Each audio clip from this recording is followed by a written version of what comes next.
Hello everyone, welcome to another video. My name is Mario So, and in today's video we're breaking a filmmaking rule in order to achieve this shot. So I hope you're doing well and welcome once again to another video. My name is Mario So and I create weekly content on filmmaking, give review and editing tutorials. If you think there'll be something you'll be into, please hit that subscribe button now to be in the know of future content. If you're already subscribed, thank you so much for being here. In today's video, I want to show you how you can use long exposure in video mode to get cool effects for your product videos. For this shot that you just saw, we actually had to break the 180-degree shutter rule. Before I move any further, let me explain what that means. To mimic the way the human eye experiences motion in real life, the 180-degree shutter rule says that your shutter speed should always be double that of your frame rate. So for example, if we're shooting at 24 frames per second, the shutter speed should be 1/48, and if your camera can get to that, it'll be 1/50th. If you're shooting at 60 frames per second, the shutter speed should be 1/120th, and so forth. But of course, rules are meant to be broken.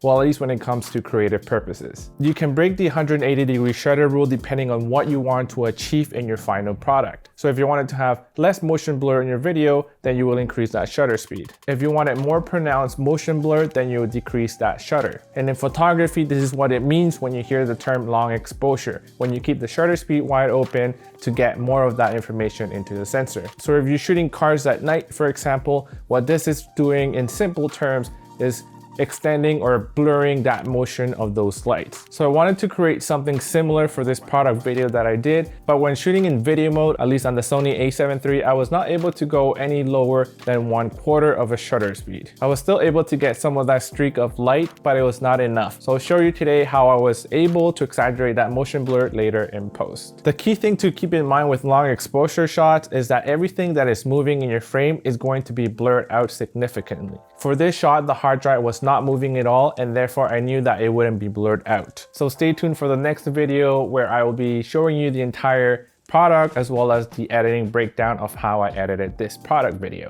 So this shot was straight out of camera and it was shot at 24 frames per second with a shutter speed of 1/4.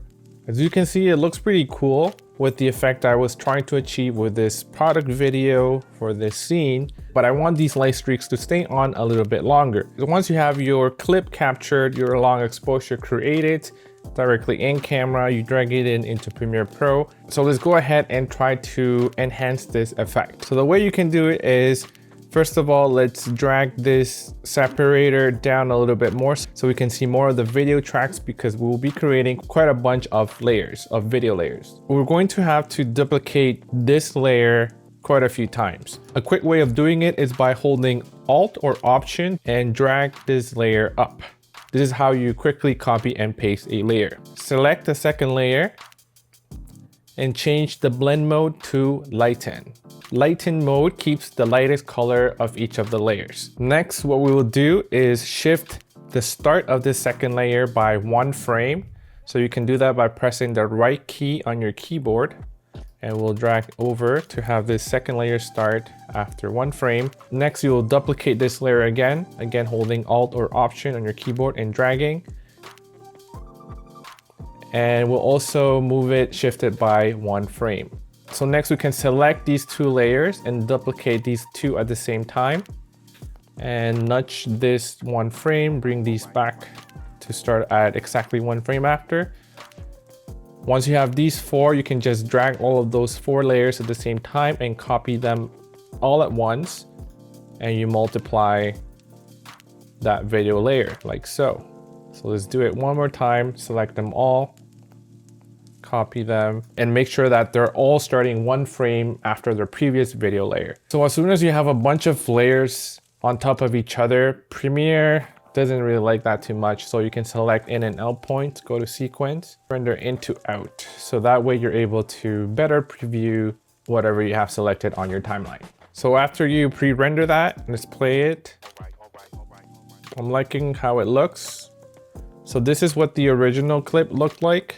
So you can see that the light streak did not stay on screen or on frame for too long. So once we duplicated these layers and added that lighten blend mode, we're able to get this, which is more in line to what I was envisioning for this shot.